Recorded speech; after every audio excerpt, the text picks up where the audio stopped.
because you hadn't been big played a whole lot this year.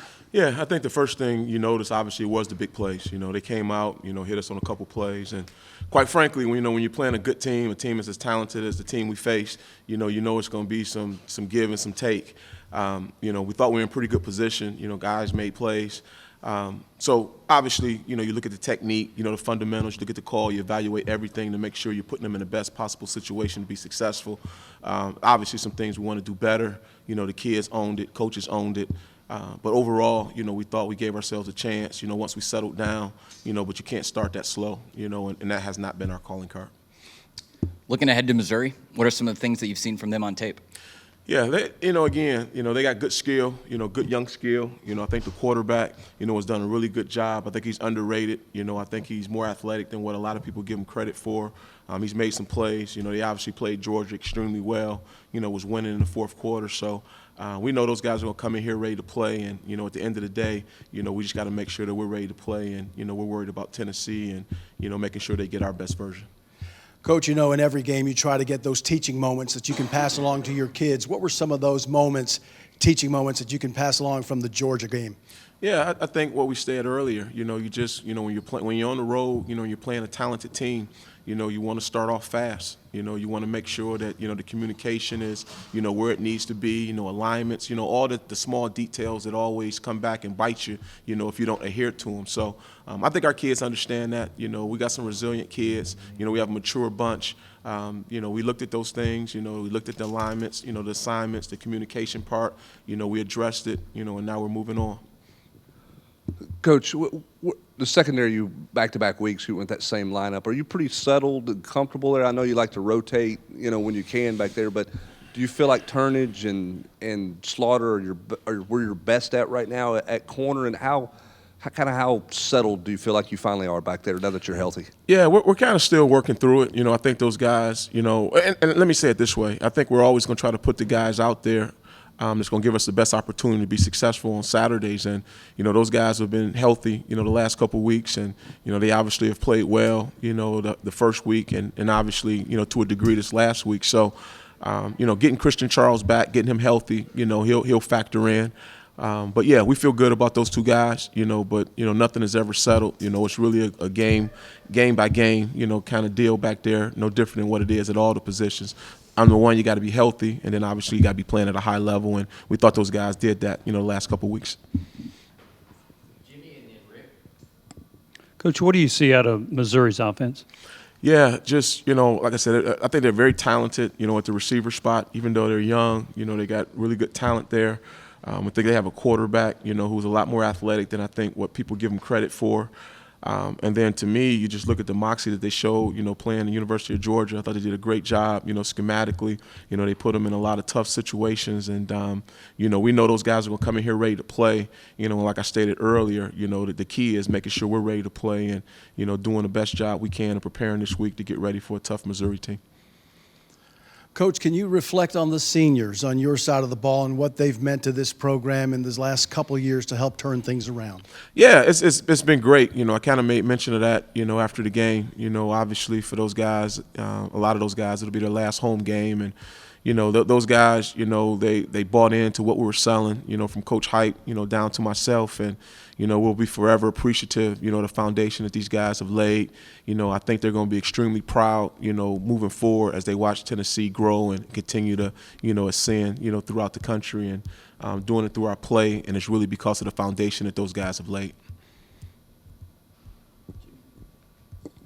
Coach, when you go against a mobile quarterback, what defines whether or not you try to play him straight up or you try to put a spy on him? Yeah, that's always, that's a great question. I think you have to, just like anything, you have to do some things and kind of mix it up. I don't think you want to do anything the whole time. These guys are too smart. The coordinators are too smart, so there'll be opportunities, obviously, that you want to spy and mirror them, but there are obviously going to be some opportunities where, you got to push 5 or 6 guys to try to get him on the ground. I think the reality of it is you just got to do a great job of trying to mix up the fronts, mix up the coverages, to try to keep them guessing, because if he knows exactly what he's seeing, he's liable to pull the ball down and just take off running, and, nobody wants to see that, let alone me. Coach, Georgia had a couple of big plays, pass plays early in the game in the first half. What happened on those plays, and how do you feel like your defense has done guarding the big play this season? Yeah, I think number one, I think we've been really good, against the big plays for the most part. When you consider, we do a percentage every week, in terms of how many plays we play, versus how many big plays we play, and we've graded out, pretty high most of the season. But going back to the Georgia game, to be quite honest with you, they made some plays. I felt like we were in a good spot, coverage-wise. I think we're, where we needed to be for the most part. Guys just made a great, contested catch, on both plays. And then the other big play that we gave up, we weren't where we needed to be. So that was obviously frustrating. But we know we're playing talented teams, and just about every team in this conference that we're seeing week in and week out is going to be talented.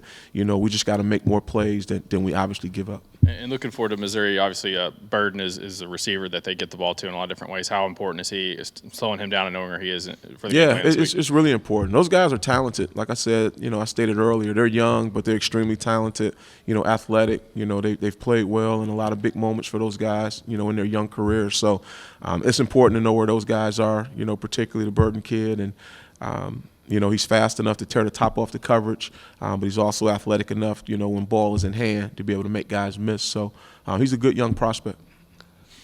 Coach, there was on Georgia's side, they talked after the game about not giving Tennessee's offense layups. If a guy's beat, just grab and hold. Is that something that you guys have had conversations with your DBs about, that just take the 15 and play the next play if you're in a bad spot? Is that a mindset that's kind of growing in football? Yeah, I don't want to speak for everybody, but from my perspective, and I played defensive back. I know you probably can't tell, but, back in the day. Obviously, if you're beaten, you're going to give up a touchdown, yeah. You'd rather grab a guy and, obviously, let them call the flag and give us a chance to play again. But we probably talk a lot more about just having better technique, fundamentals, and making sure we're not in those situations. But, at the end of the day, the name of the game is to keep them out of the end zone at all costs. And, if you feel like you're going to give up a score, you best, do what you need to do to give us a chance to snap the ball again.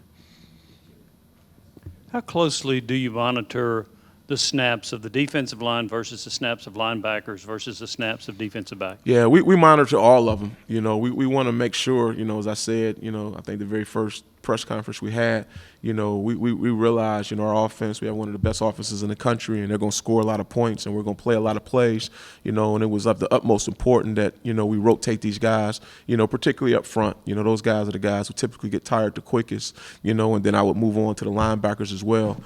We put a lot on those guys' plate, and, we're going to make sure those guys are fresh coming down this back stretch of the fourth quarters. And, we've really been able to, not really by design, but because of so many injuries we've had on the back end, we've really, put ourselves in a position where, a lot of guys have earned some trust, and we're able to rotate those guys a little bit more too, based on the experiences they've gotten earlier in the season. So, we want to rotate guys as much as possible to try to keep them fresh, and the more we can do it, I think it's great, obviously, for us to play fast at the end of games, but it also is great for the morale.